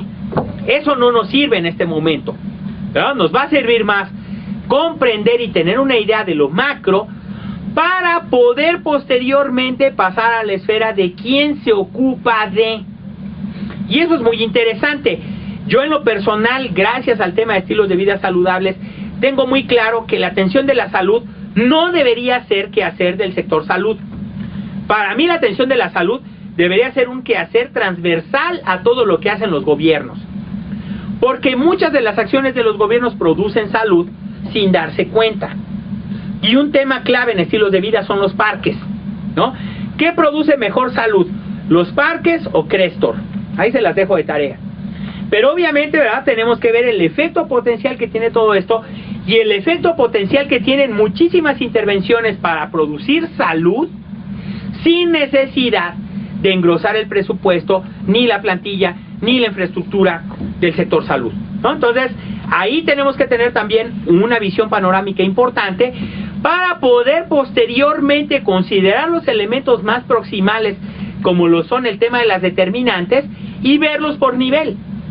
¿Cuáles son los determinantes individuales de las necesidades de salud? ¿Cuáles son los familiares? ¿Cuáles son los comunitarios?, ¿no? Y por otro lado, por supuesto, ver qué hacen los ministerios, cómo trabaja el sistema de salud y, por supuesto, cómo está su sistema de investigación. No es que yo sea investigador y esté pidiendo chamba a cualquiera de ustedes, sino que es importante partir del principio de que la evidencia es importante y que ésta solo se genera con ciertos niveles de calidad cuando aplicamos principios sistemáticos, cuando aplicamos sistemáticamente principios de la investigación científica. No solo para saber, eso me gusta, el saber por el saber, sino también, y eso es un enfoque que hemos promovido mucho en la Escuela de Salud Pública de México, para resolver problemas. Si el enfoque o la cuestión es resolver problemas, pues yo creo que es importante que nos preguntemos cómo, qué tipo de instrumento puedo yo usar para determinar prioridades. En esta presentación solo les voy a plantear dos que hemos tratado de utilizar y que han sido muy complejos, pero que sus resultados han sido muy ricos, sobre todo para poder generar recomendaciones de política pública, ¿no? La primera herramienta es la que tienen ustedes en la pantalla y se llama matriz combinada. En la matriz combinada yo estoy aplicando lo que llamamos ahí 5 pasos para poder ver el tipo de evidencia y de información que yo necesito para poder establecer que una condición X es una prioridad. Entonces, si me agarro por caso la tuberculosis, ¿no?, por decir, y quisiera hacer una matriz combinada de la tuberculosis, lo primero que yo tendría que conocer es su carga, ¿no? ¿Cuál es su morbimortalidad? ¿Y cuál es la expresión de esa mortalidad en dailies? No sé si estén de acuerdo, es decir, ¿qué tanta pérdida de vida saludable, qué tanta discapacidad y qué tanta cercanía con la muerte me va generando esta enfermedad, ¿no? Sería lo primero. Y obviamente, ¿verdad?, si son enfermedades que me acercan mucho a la muerte, pues las tendría que considerar yo más prioritarias, o que me acerquen más al sufrimiento, ¿verdad?, las tendría que considerar más prioritarias que aquellas que no lo hacen. Digo, no es lo mismo una verruga que un cáncer de piel, es lo que trato de darles a entender. Segundo, tendría yo que tener una idea de por qué persiste. Digo, en el caso de la tuberculosis me sorprende porque, y lo pueden ver ustedes con la medicina social, desde cuándo se estableció que las condiciones de vida y que un conjunto de factores de la vida comunitaria son riesgos para la transmisión de la tuberculosis, y hoy por hoy la tuberculosis sigue siendo un flagelo para la población en el mundo, sobre todo cuando comenzó a vincularse o a expresarse como comorbilidad del SIDA. Y ahí, ¿verdad?, las condiciones por las cuales persiste son muy complejas, muy profundas, pero las tenemos que documentar, ¿no? Tercer paso, ¿qué tanto sabemos de esa necesidad? ¿Verdad? No es solo decir, no, pues es muy mala, pues qué bueno, ¿no? ¿A cuánta gente afecta? ¿En qué proporción? ¿Cuál es la pérdida de vida saludable? ¿No?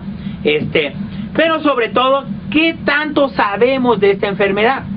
Eso se vuelve muy importante en dos sentidos. Hay enfermedades, como comentábamos hace un momento, como el SIDA, que generan mucho conocimiento, y hay otras que con el conocimiento que tenemos ahí más o menos hemos ido pateando el bote, ¿verdad? Entonces necesitamos saber, ¿verdad?, qué tanto sabemos y si lo que sabemos es suficiente.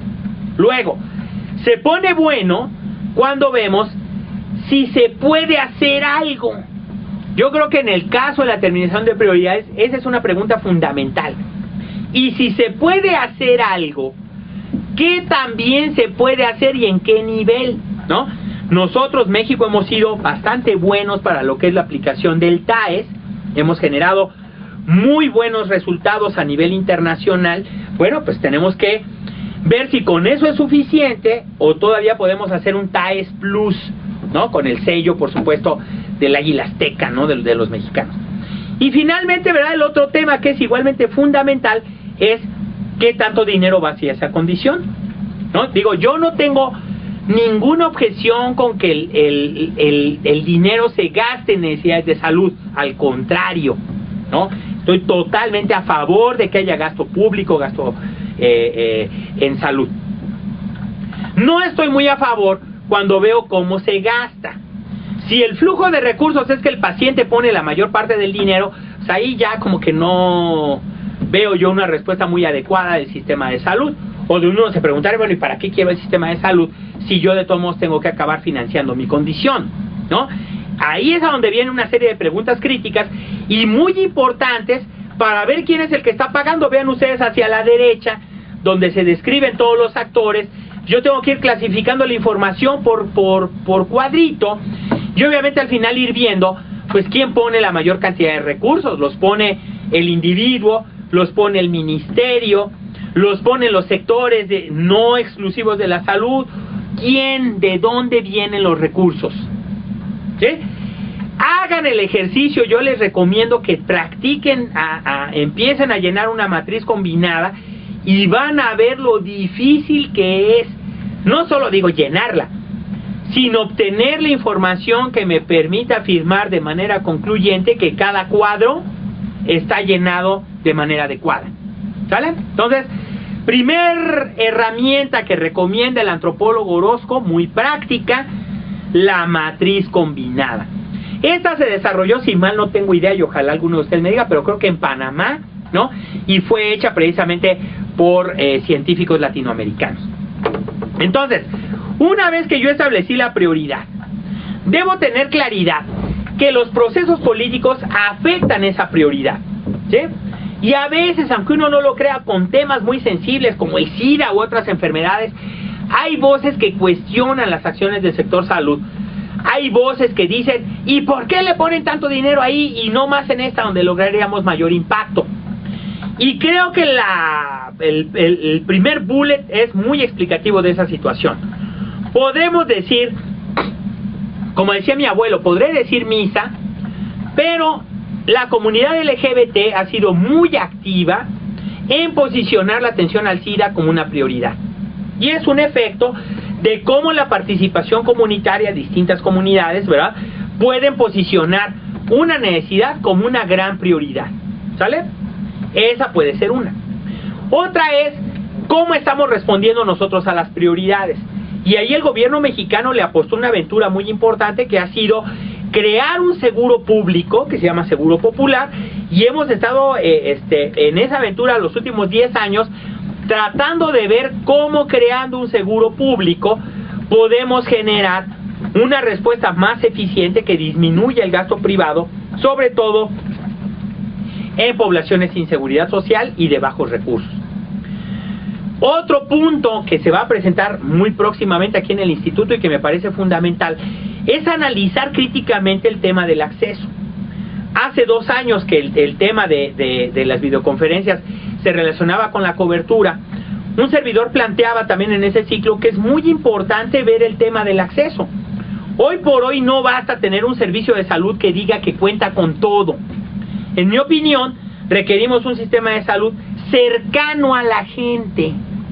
Y analicen ustedes, vean los desplazamientos geográficos que hacen los usuarios y se van a sorprender al descubrir que en la medida que la necesidad es más compleja, el usuario debe ir más lejos. Por tanto, y es el caso de los hospitales de alta especialidad, son muy buenos, pero están muy lejos, no son accesibles. Entonces nos tenemos que preguntar si esas son las mejores soluciones, o más bien crear centros especializados, muchos, como les llaman ahora, muchos CRAE, en el país. Ahí se las dejo de tarea. Necesitamos, por supuesto, y un tema que ha trabajado mucho el sector salud desde el año 2000, mejorar el sistema de información, mejorar las competencias de los proveedores Y muy recientemente, en la medida que la salud pública se ha vuelto más política, que es un tema que me apasiona, por supuesto, pues también mejorar nuestra comunicación y nuestra presencia en medios, ¿no? Si nuestro tema es posicionar necesidades, como puede ser el SIDA, la atención a la diabetes, la hipertensión, necesitamos hacer mucho trabajo político, y ese trabajo político pues requiere buenas estrategias de comunicación y posicionamiento de los temas en la agenda política, ¿no? Requerimos entender la política farmacéutica.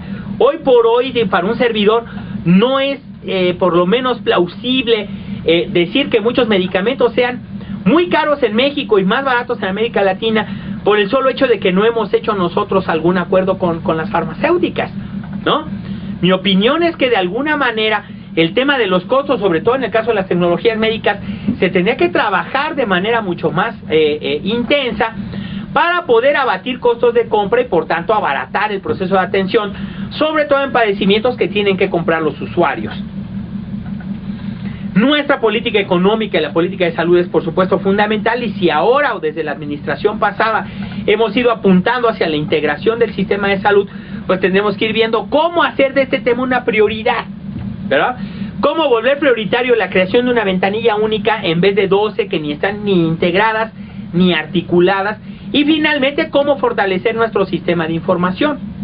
Hoy por hoy, ¿verdad?, nuestro sistema de información refleja la segmentación del sistema de salud, ¿verdad? El IMSS tiene su sistema, la Secretaría tiene su sistema, pero a la hora en que queremos hacer inferencias poblacionales no podemos, porque unos miden la salud de una manera y otros de otra.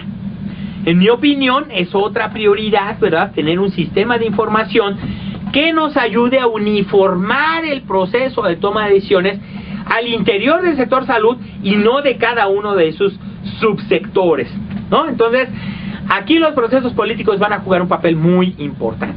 Eso es para la primera herramienta, ¿verdad? La matriz combinada, en donde esto que les puse aquí es muy importante para esa matriz. La segunda herramienta para determinar prioridades que les quiero comentar es la que se le llama rendición de cuentas para la racionabilidad. Sé que tiene un nombre muy rimbombante, pero esta herramienta ha tenido un rol muy importante, no solo para poder establecer las prioridades, sino para explicarle al público por qué las intervenciones X, Y y Z no entraron al paquete, ¿sí? Es decir, el planteamiento de este instrumento es que la población requiere una explicación. La población necesita saber cómo hicimos el cauces, ¿o ustedes creen que no?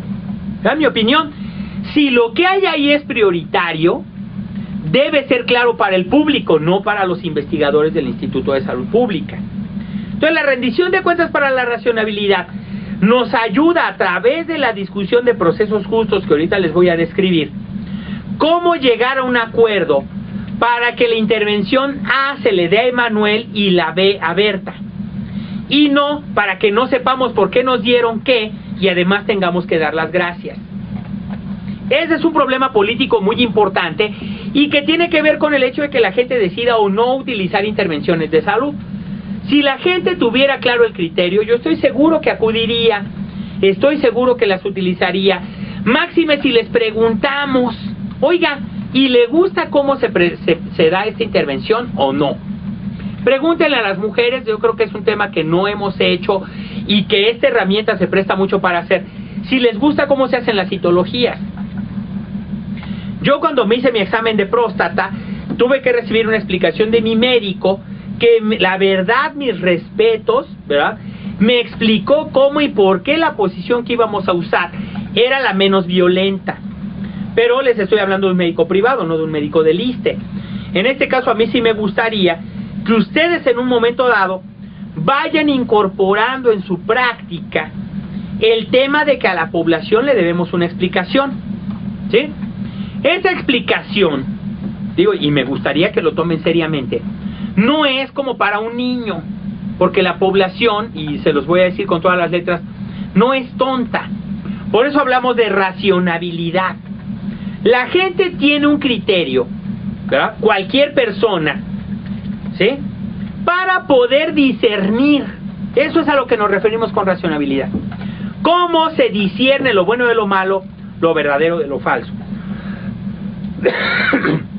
Ahí podemos agregar lo justo de lo injusto también, ¿no? Entonces la gente tiene criterio. Como tiene criterio, pues nosotros necesitamos darles un modelo coherente que les permita ver cómo están reconocidos sus derechos y cómo es que el gobierno decidió reconocer y priorizar sus necesidades como una expresión de derecho. Eso es más potente todavía en términos de ciudadanía a la salud que si eso no lo tuviéramos. Y el modelo se expresa como lo ven ustedes en pantalla, ¿no?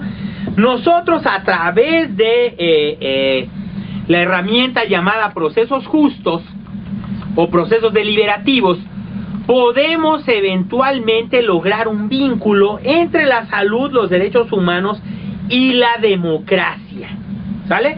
Entonces, los procesos deliberativos, esta idea de preguntarle a la gente, hacer grupos de trabajo, que lo hemos hecho aquí en el instituto y ha sido una herramienta muy rica, ¿no?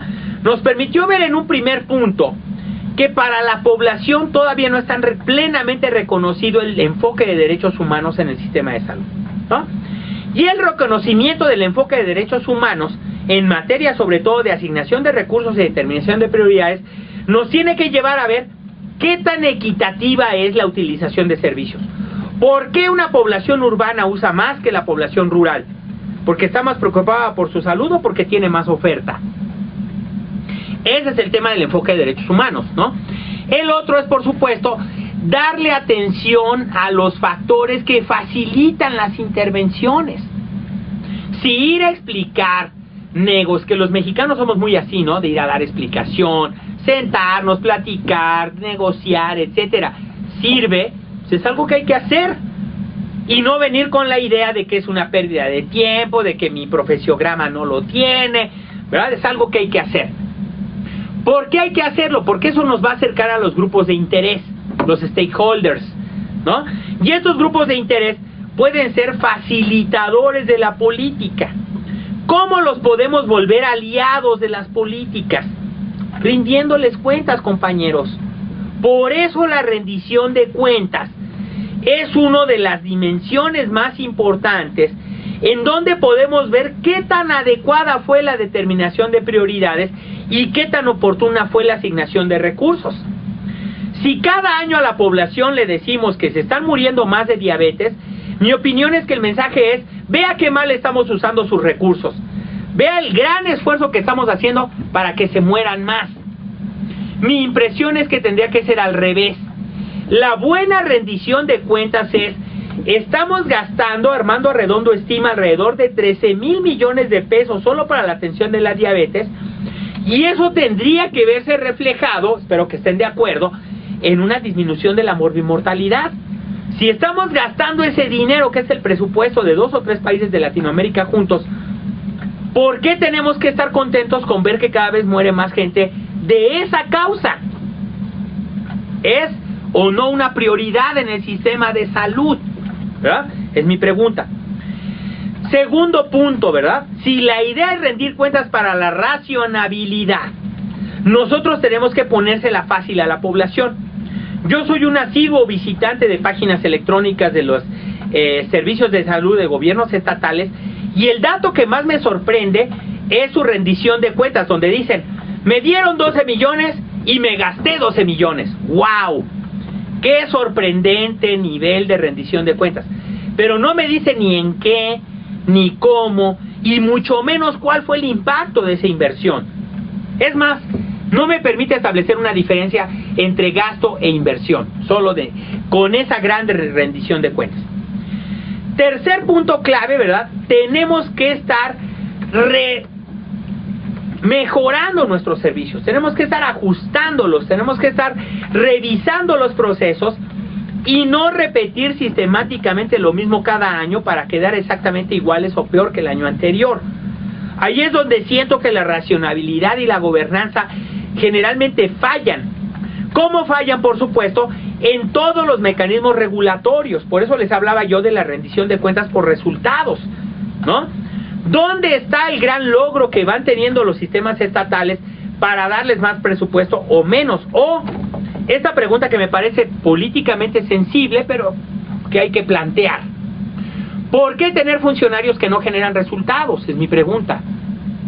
¿Dónde está su rendición de cuentas?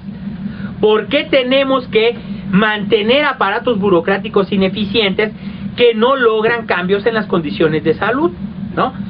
Como el tema no es aquí, ¿verdad?, ni lo ha sido problematizar esto, lo que me interesa es que vean los logros.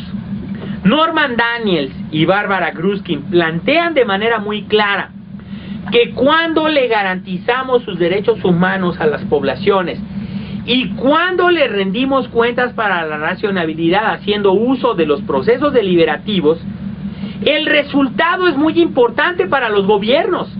Es decir, si usted pregunta, si usted escucha la crítica, si usted consideró a los grupos de presión, si usted les informó cómo gastó el dinero, pero sobre todo si usted castigó o ajustó a la norma a todos aquellos que se desviaron en el camino, usted va a ser legítimo, nadie va a cuestionar sus decisiones, ¿no?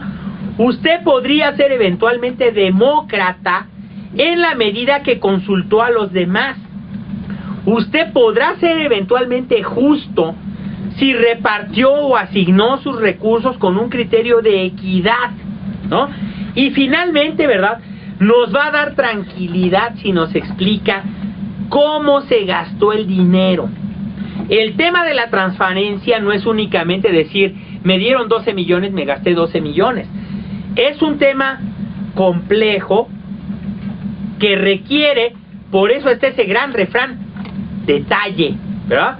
Dice mi maestro de investigación que el diablo está en los detalles y le creo. Y justo el tema donde yo no veo detalle en materia de rendición de cuentas es en el tema de la transparencia. Como la transparencia detona lo anterior, se ha vuelto fundamental para las reflexiones de determinación de prioridades, rendir cuentas de manera adecuada, ¿verdad? Ser gobiernos no solo justos, sino gobiernos transparentes. Y la transparencia no es decir gasté, sino en qué y cómo. Mínimo. Si ustedes le agregan más variables, pues van a ser más transparentes. Yo aquí me estoy quedando en lo mínimo.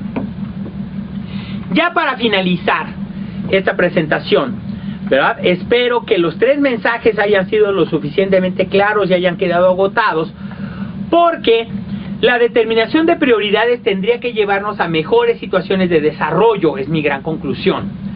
Comparto plenamente con el doctor Bobadilla que si nosotros usamos criterios históricos, acríticos, poco fundamentados, poco estamos haciendo para una buena determinación de prioridades desde una perspectiva técnica, pero sobre todo aplicando el enfoque de equidad. Es decir, no dándoles a todo lo mismo, sino a cada quien conforme a su necesidad. Tendríamos que estar planteando que el tema puede ser polémico, sobre todo cuando se polariza la perspectiva de investigación con la perspectiva política. Y ahí reconozco, como en su momento lo planteaba Bobadilla, que los investigadores a veces no hemos sabido acercarnos bien a los políticos, ¿no? Y eso es un quehacer que tenemos que fortalecer, que tenemos que hacer de manera más consuetudinaria para evitar los prejuicios que hay en ambos lados. Los investigadores pensamos que los políticos no toman buenas decisiones, pero también los políticos consideran que nosotros somos demasiado snob porque le echamos así demasiado sofisticación y no nos sabemos comunicar de manera simple y llana, ¿verdad?, con la esfera de la toma de decisiones. Por tanto, ese es un terreno que hay que allanar y es un terreno que tenemos que trabajar, ¿verdad? ¿Por qué lo tenemos que hacer? Porque hay ejemplos en la determinación de prioridades que pueden ser paradójicos. Y eso ocurre cuando tenemos que llevar, por ejemplo, intervenciones a lugares muy alejados donde vive poca gente. Aunque sean vacunas, aunque sea cáncer cervicuterino, lo que ustedes gusten y manden, en esos casos los servicios son muy costosos, ¿verdad? Y eso nos tiene que llevar en un momento dado a ser creativos, porque la pregunta ética es, ¿y qué? Porque son costosos, ¿no hay que darlos? ¿No? Aquí obviamente tenemos que tener, como lo hemos tratado de discutir a lo largo de la presentación, criterio para discernir sobre la situación económica. Si bien la economía tiene leyes, esas leyes no las debemos aplicar a tabula rasa en el sector salud y decir, bueno, pues como los recursos son limitados y las necesidades infinitas, pues usted no va a recibir atención. ¿Por qué? Pues porque su necesidad cae dentro del grupo de lo infinito o lo irresoluble. Aquí es a donde yo creo que tenemos que acudir a la responsabilidad social, a la ética, ¿no? Para al final poder lograr un sistema justo que sea capaz de contender con todas las presiones que nosotros venimos, que hemos venido comentando, y que pueda ser en un momento dado más resolutivo, usando de la mejor manera recursos que son escasos. Yo con esto cierro la presentación. Espero haber sido lo suficientemente claro y a la vez también polémico para poder tener, que espero que las haya, algunas preguntas por parte del público. Muchas gracias por su atención y muchas gracias por dedicar estas horas a las videoconferencias del Instituto de Salud Pública.